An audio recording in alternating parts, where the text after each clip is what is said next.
नमस्कार, एक न्यूज 24 देख रहे हैं आप और मैं हूं शकीना सिद्दीकी। पटना पीएमसीएच हमेशा सुर्खियों में बना रहता है, कभी मरीजों की बढ़ती संख्या को लेकर तो कभी डॉक्टरों की लापरवाही को लेकर। कभी देखा जाता है कि मरीज दवा के लिए रोते बिलखते दिख रहे हैं तो कभी डॉक्टरों की लापरवाही की वजह से काफी मरीज अपनी जान गंवा बैठते हैं। आइए देते हैं आपको इस मामले से जुड़ी पूरी जानकारी।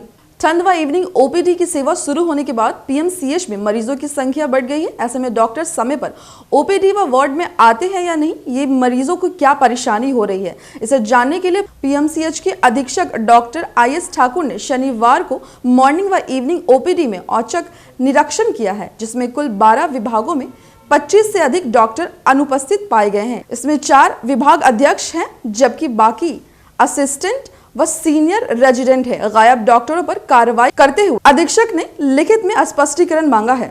अधीक्षक सुबह 9 बजे ओपीडी पहुंचे। यहाँ कुछ डॉक्टर 9:30 बजे तो कुछ 11 बजे ओपीडी में नहीं पहुंचे थे। वहीं सर्जरी व जोरियाट्रिक में 2-2, प्लास्टिक सर्जरी में 2, हड्डी में 6, दांत रोग, एनेस्थीसिया, ओटी में 1 डॉक्टर गायब थे। शिशु रोग में 12 व मानव चिकित्सा में व न्यूरो सर्जरी में कोई नहीं था। शाम की ओपीडी में भी कोई, पैथोलॉजी में 2 डॉक्टर गायब थे।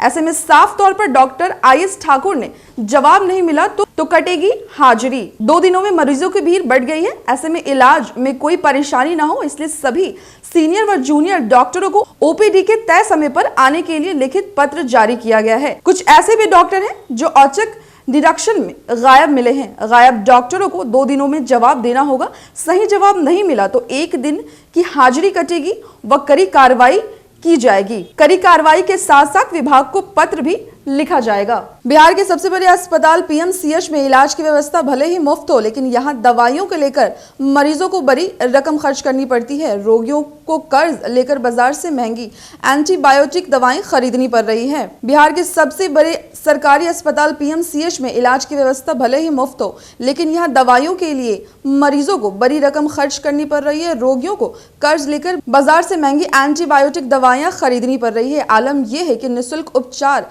की आशा में दूर दराज से आने वाले एक रोगी को 10-10 हजार से ज्यादा की दवाई बाजार से खरीदनी पड़ रही है। अधिकांश रोगियों को दी जाने वाली एंटीबायोटिक दवाइयों के साथ अस्पताल में गैस, उल्टी व गंभीर दर्द के उपचारण में काम आने वाली ट्रामाडोल इंजेक्शन तक नहीं है। अधीक्षक से इस मामले पर बातचीत करने का प्रयास किया गया, लेकिन कर्मचारियों ने उनके बाहर होने की सूचना दी है। बताते चले कि एंटीबायोटिक दवाइयों की पैकिंग पर मनमाने दाम लिखे जाते हैं। ऐसे में दवा में दलाल 10% छूट दिलाने के बावजूद रोगियों को मोटी चपत में ले लेते हैं। जेनेरिक एंटीबायोटिक सस्ती है, पर ना तो वह आम मरीजों को आसानी से मिल पाता है और ना ही डॉक्टर उसे पसंद करते हैं। सारण जिले के सोनपुर की सुलेखा देवी ने बताया है कि दवा रिएक्शन होने के कारण पुत्र का इलाज कराने पीएमसीएच आई थी। यहाँ ही कुछ दवाई मिल रही थी।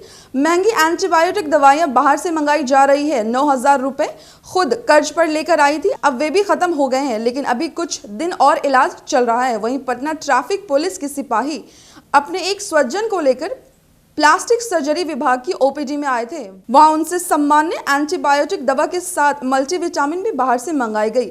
वैशाली के विश्वनाथ शर्मा ने बताया है कि उसे रुई तक बाहर से लाने को कहा है। हालांकि पीएमसीएच प्रशासन के अनुसार रुई अंदर ही उपलब्ध है। तो सुना आपने क्या कुछ नोटिस जारी किया डॉक्टर IS ठाकुर ने।